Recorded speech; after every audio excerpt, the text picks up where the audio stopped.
New kid, my offer stands. I still owe you one.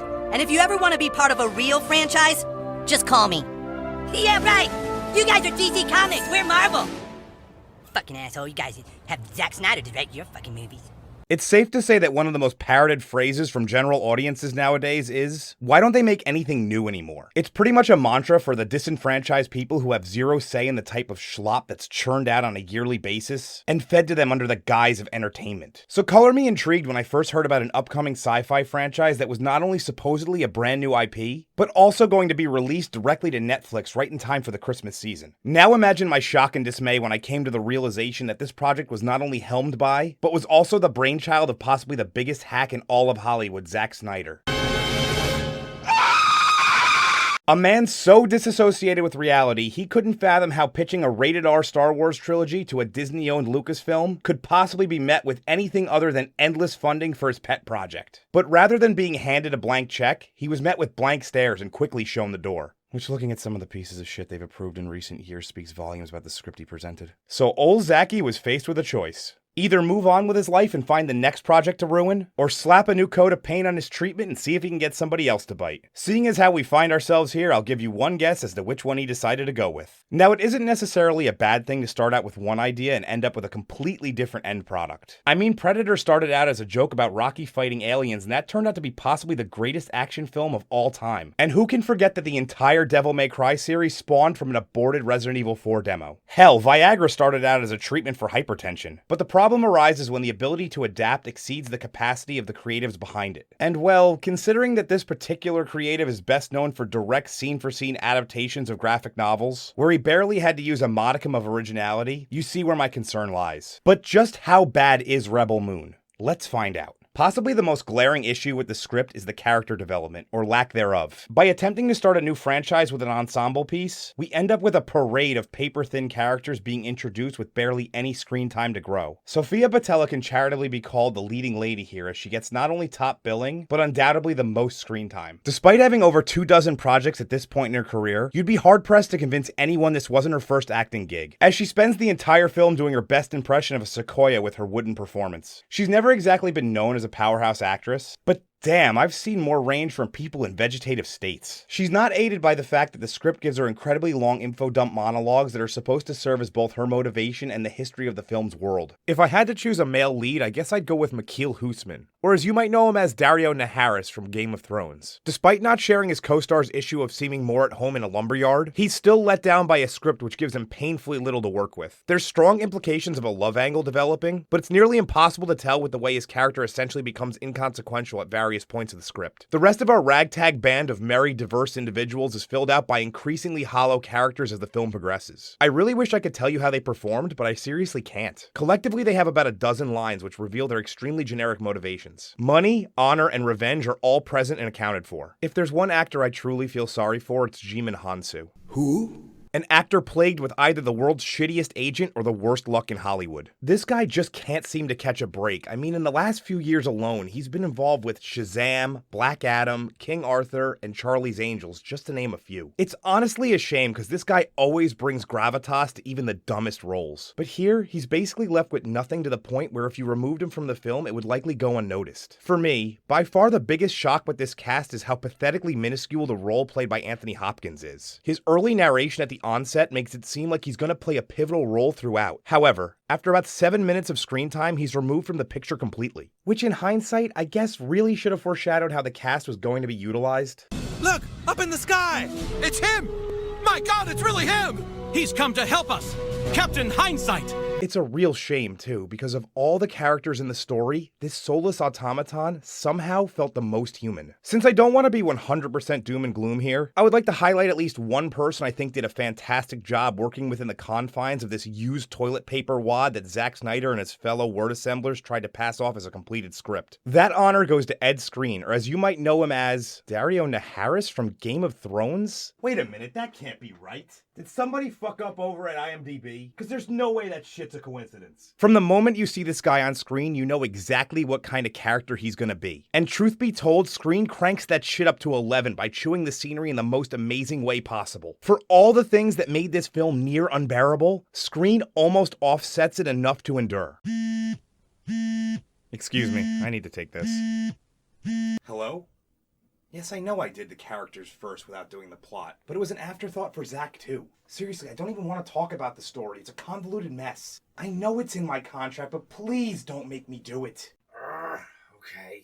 Our story takes place in a galaxy far, far away, possibly a long time ago, or maybe in the not too distant future or very distant future. We're not really sure, as the timeline is never established. Anyway, the galaxy has been under the rule of the royal family for millennia. After centuries of war and strife under the rule of King Nameless. Seriously, they didn't even bother to give the guy a name, and trust me, I checked. He, along with his wife, Queen not appearing in this film, and their daughter, Issa the Redeemer, hope to end this destructive conflict and usher in a new age of peace, freedom, justice, and security to the Empire. However, this will not come to pass as an ill-defined assailant or assailants assassinate the beloved royal family, leaving only their son Bessarius to act as the new King Regent, who wastes little time establishing a new militaristic dictatorship known as the Imperium to rule with an iron fist. While the tyrannical rule engineers an obedience within the core planet of Motherworld, it begins to stir revolution in the more distant reaches. Our main narrative begins as we are introduced to Cora, an outsider living a quiet, simple life on the far moon of Velt, a strange world devoid of the technology seen on the more advanced planets, its inhabitants seeking only to sustain their own existence and avoid the politics of the galaxy around them. It isn't long before the Imperium touches down in their Dreadnought-class warship, the King's Gaze, with the outlandish demand of literally their entire harvest threatening to starve them out. Led by Admiral Noble, the Imperium seize control of the moon and murder the local leader with their dog bone of tyranny. Trust me guys, when you see what this weapon looks like, you won't be able to call it anything else either. After displaying his ruthless tactics, Noble departs with his impossible expectation which needs to be fulfilled upon his return, leaving behind a small contingent of soldiers to keep the peace. An assignment which includes sharing some quality time with one of the local women. Hey, it wouldn't be a Snyder film if he didn't offer you a healthy dose of grape soda. It's here that Cora can takes no more, as the 100-pound woman springs into action, quickly dismantling the group of heavily armed men twice her size with little effort. With a newfound purpose, Cora, that's Cora with one R to avoid any possible copyright infringement, and local farmer Gunnar begin to seek out the aid of known insurrectionists and outlaws in hopes of being able to repel the invading forces of the Imperium. From here, the film becomes an unfortunate series of fetch quests, going from location to location, gathering individuals with ever-decreasing amounts of depth to their character. Starting with Kai, a starship pilot and mercenary who they meet at a local cantina. A character who definitely isn't supposed to be a stand-in for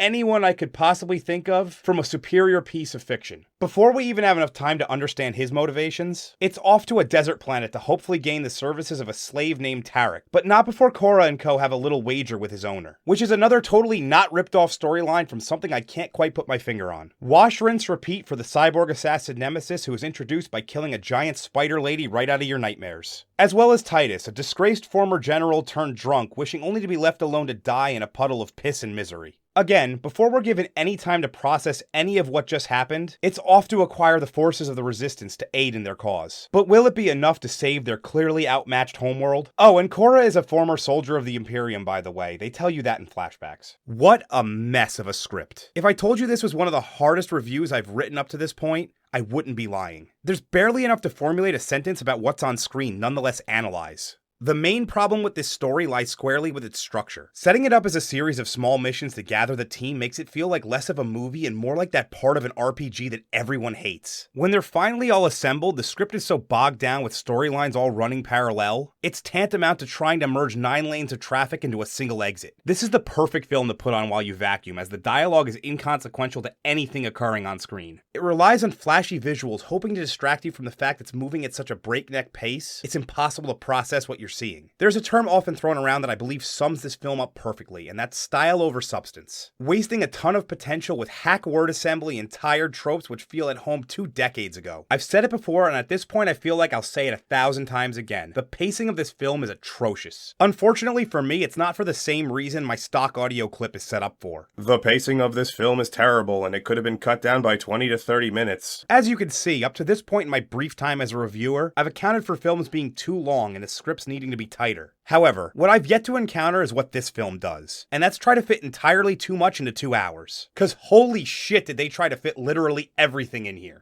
It's too much! It's too much! From trying to introduce about 24 characters to explaining histories, people's backgrounds, motivations, and everything in between, there's almost no time for anything to progress into that which can be called a coherent narrative. As a result, we're left with a jumbled mess of hollow plot points and throwaway lines, which are supposed to act as the building blocks of an entire universe. But instead of a solid solid structure, we're left with what amounts to the cinematic equivalent to a house of cards, which can be brought down by the slightest breeze of analytical thought. Considering this was part 1, I cannot believe I'm saying this, but this would have been better served if the script was cut in half and expanded upon to allow for more character development and plot progression. Hell, this would have been better off as a Netflix series. I can only imagine what the director's cut's gonna look like, because we all know Snyder is gonna release one. From a production standpoint, it's pretty much on par with most of its contemporaries. It contains a metric fuck ton of CGI, which isn't the worst quality you'll ever see, but becomes the same old blandness after a while. One can only stare at green screen backgrounds for so long before you start to tune it out, and with Rebel Moon we get it in spades. That's not to say that there's zero practical effects or on-location shooting, it's just so few and far between it barely registers. I mean, by the mercy of Mauler, the fact that for the opening sequence they planted real wheat and then paused production waiting for it to grow, only to throw a bunch of CGI around it anyway, seems like serious wasted time and resources considering how little of the film actually took place there. Outside of that, this film is your typical Zack Snyder ode de slow-mo, in which I counted no fewer than 4 dozen sequences, which had been slowed down to some degree, and at least one that I can only describe as pause-mo, where they slowed down the slow-mo even more for emphasis. On top of the standard Snyder staple, we're subjected to a social experiment in which a person's tolerance level for lens flare and dust clouds is tested. As it appears, Snyder's now dipping into the J.J. Abrams box of tricks.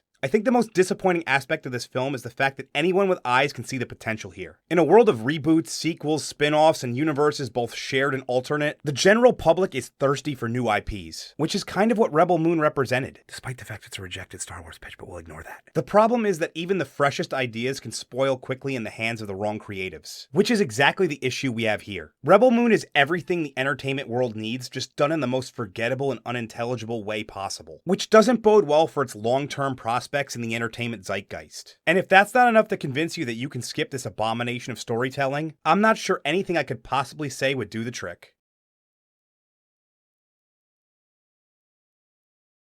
You know, since I went to an advanced screening of this movie, I wonder what people were saying before it even came out. For shits and giggles, let's pop over to my friend Tyler's channel and see how good his predictions were in his non-review. Look, if you're a Zack Snyder fan, then by all means, watch this movie, have a good time. Personally, I've seen enough of his stuff to know that the action would look a hell of a lot better at regular speed, that his visuals would be breathtaking if he wasn't colorblind, and the actors would be good if the script they were given wasn't so damn corny, pretentious, or derivative of other better movies. You know, that was pretty accurate considering the fact he hadn't seen the movie yet. Anyway, he does these non-reviews all the time, and he's usually pretty spot on. So if you don't want to wait for a particular movie to come out to get someone's opinion, he's your man. Also, I want to give a shout out to my friend Chris, the Blue Collar Loser, who suffered through this early screening with me. There's links to both their channels in the description, so why don't you go give them a look if you have the chance.